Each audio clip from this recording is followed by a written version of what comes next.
Hello friends, स्वागत है आपका मेरे Hindi YouTube channel industrial training में। तो आज की ट्रेनिंग का टॉपिक है एक्सीडेंट ट्रायंगल। इसको हेनरी ट्रायंगल भी बोलते हैं और बर्ड ट्रायंगल भी बोला जाता है। तो काफ़ी छोटी सी ट्रेनिंग है, बट इससे काफ़ी सारी चीज़ें आपको सीखने को मिलेगी। तो चलिए फ्रेंड्स स्टार्ट करते हैं। बट उससे पहले जिन दोस्तों ने मेरे चैनल को सब्सक्राइब अभी तक नहीं किया है तो फटाफट मेरे चैनल को सब्सक्राइब कर दीजिए और लास्ट तक इस वीडियो को जरूर देखें, काफ़ी कुछ सीखने को मिलेगा।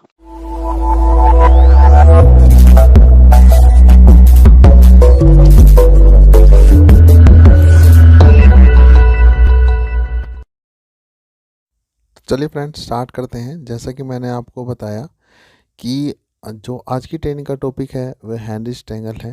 हेनरी ट्रायंगल को एक्सीडेंट ट्रायंगल और बर्ड ट्रायंगल भी बोला जाता है। मैं आपको एक छोटी सी चीज़ बता देता हूँ कि जो इंडस्ट्री में ज़्यादातर एक्सीडेंट्स होते हैं वो किस कारण से होते हैं। 96% कार्यस्थल पर दुर्घटनाएं असुरक्षित स्थान की वजह से होती हैं, जो अनसेफ प्लेस होता है उसकी वजह से होती हैं। और 88% कार्यस्थल दुर्घटनाएं और चोटें बीमारियां कर्मचारी के खुद के कारण से होती हैं। जो एम्प्लॉय की खुद की नेग्लिजेंसी होती है उसके कारण से ये दुर्घटनाएं होती हैं।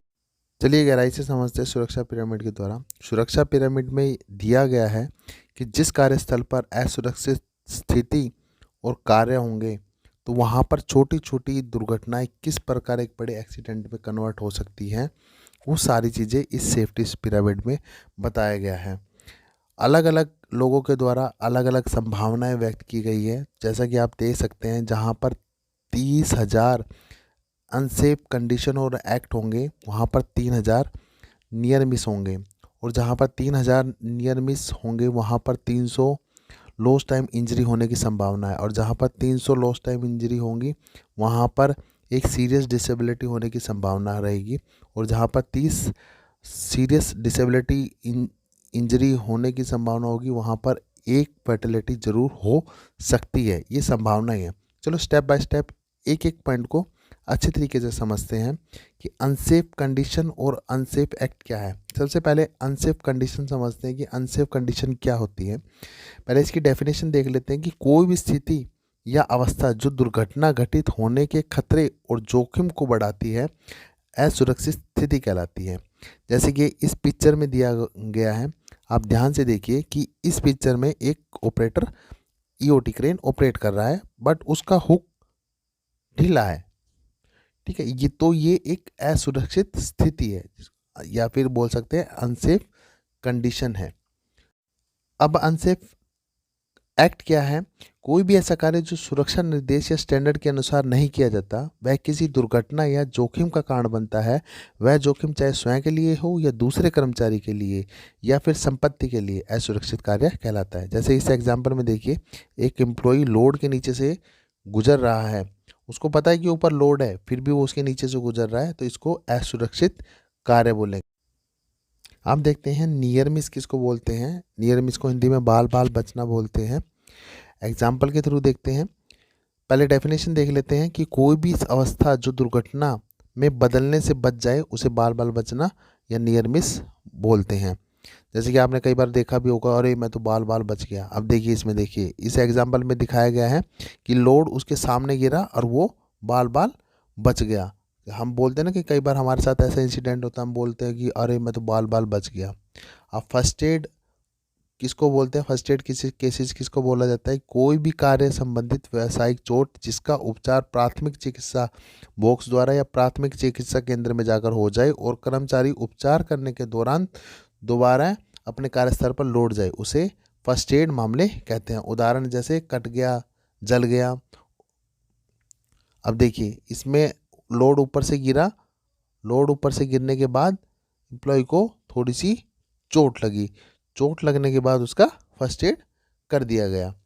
अब देखते हैं मेडिकल इंजरी किसको बोला जाता है। मेडिकल चोटें, मेडिकल चोटें पहले डेफिनेशन देख लेते हैं। कोई भी कार्य संबंधित व्यावसायिक चोट जिसका उपचार प्राथमिक चिकित्सा केंद्र में जाकर न होकर उसे उपचार के लिए किसी अस्पताल में भेजना पड़े, कर्मचारी उपचार कराने के बाद कार्यस्थल पर 48 घंटे के अंदर अगर लौट आता है तो उसको मेडिकल इंजरी कहते हैं। उदाहरण के लिए जैसे कटे हुए भाग पर टाँके लगना या एक्सरे करवाना इत्यादि। अब देखिए ऊपर से लोड गिरा, लोड गिरने के बाद एम्प्लॉय के पैर या हाथ पर लगा, उसके हाथ या पाँव पर टाँके आए और वो 48 घंटे में अपने वर्क प्लेस पर लौट आया। अब लॉस्ट टाइम इंजरी किसको बोलते हैं? इसको समय का नुकसान हिंदी में बोला जाता है।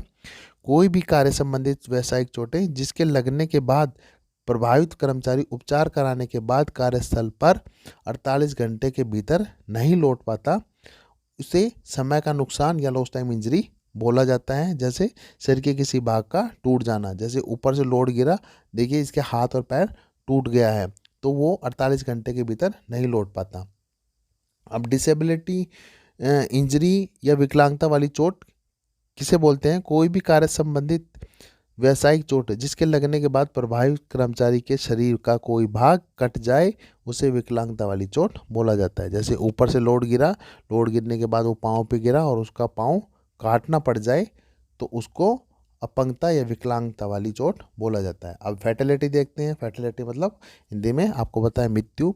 कोई भी कार्य संबंधित व्यावसायिक दुर्घटना जिसके कारण कर्मचारी की जान चली जाए, उसे फैटेलिटी कहा जाता है। जैसे कि एक एग्जांपल में दिखाया गया है, ऊपर से लोड एम्प्लॉय के ऊपर गिरा और वो फैटेलिटी में कन्वर्ट हो गया। ये किस तरह से कन्वर्ट होता है, एक एग्जांपल देख लेते हैं। सबसे पहले आप देख सकते हैं हुक ढीला है तो उसको अनसेफ कंडीशन बोलेंगे।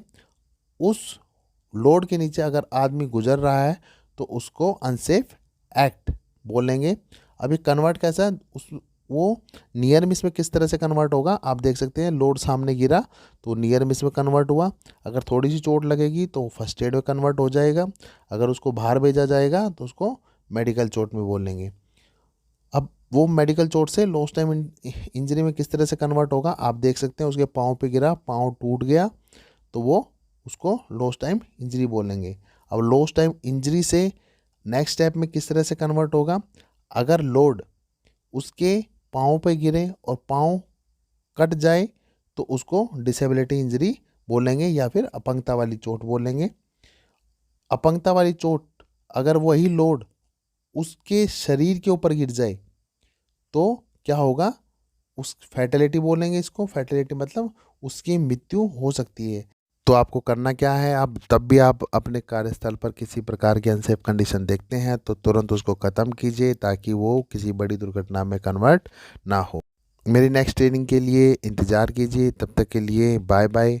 अगर आपको मेरी ये वीडियो पसंद आई है तो प्लीज़ मेरे चैनल को सब्सक्राइब कीजिए, लाइक कीजिए और शेयर करना अपने दोस्तों के साथ बिल्कुल न भी भूलिए। Thank you.